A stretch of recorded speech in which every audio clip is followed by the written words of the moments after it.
Hello, and thank you for joining us. In this video today, we're going to talk about ACD queues. ACD stands for Automated Call Distributor, and it is essentially just that. It is a place to store your automated calls while they wait for your agents to answer these distributed calls. Now, to see your account's ACD queue, a tenant admin has this privileged view, and it's on here on your home page under the dashboard here to view your settings. Once you're logged into the Nuvio Portal, you'll be able to view all of this. So let's go ahead and run through these settings down here.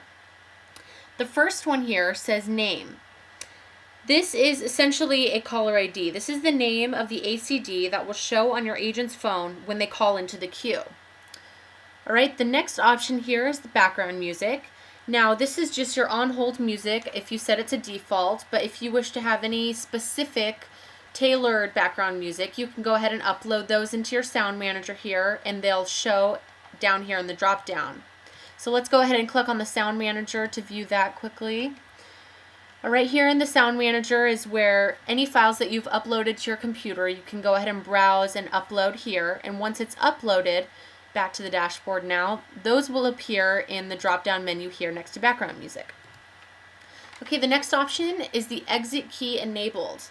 If you have this set to yes, this means that if someone calls in who may want to end being on hold, they have this privilege. This will allow the user to jump to the final destination and end the hold. If you do not wish for someone who calls in to end their hold and jump to the final destination, you'll specify this as no. The next option here is queue timeout. This is the number of minutes you can designate on how long a user can stay in this call queue. So for example, if no agent is available right now after 3 minutes, that call will automatically go to the final destination.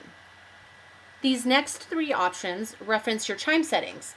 First here, enable chime, is whether or not you wish to have a chime jump into your hold music saying, for example, have you visited our website at www? This is a chime example. So to upload these, you would just go into your sound manager, but whether or not you wish this enabled is just this option here. The next option is how frequently you wish this chime to come into your hold music. And the next option is the chime sound file. So once again, upload into your sound manager, and that will automatically drop down into this menu here. The next option here is the ring type. There are 4 different options in this drop down, as you can see, on how the queue reaches the agent who takes the call. This first option here is to ring all agents simultaneously, and this option does just that. All of the agents' phones in this queue are going to ring if you choose this option. The next option is the agent who has been idle the longest. This specifies that the agent who has not been on the phone most recently will have their phone ring. The next option is the agent who has answered the fewest calls. Now, for example, if you answer 2 calls today and I've answered just 1, I'm going to be the next agent whose phone's going to ring. And the last option here in the ring type is the agent who has been on the phone the least amount of times. So if you were on the phone for 45 minutes today and I was on the phone for 10 minutes today, I'm going to get the next call in the call queue. All right, the final option here is the final destination. There are 3 options in this drop down, as you see. The first one is none.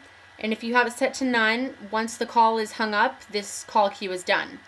If you select voicemail, then you can choose that the final destination in this call queue will go to someone's voicemail here or back to an auto attendant.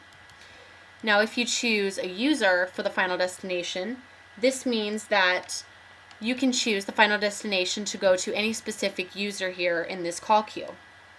Now, if you have made any changes or edited anything in your ACD queue settings, go ahead and remember to click Update ACD queue here at the bottom for any of your changes that you've made to be saved. And that pretty much sums up the ACD queue settings.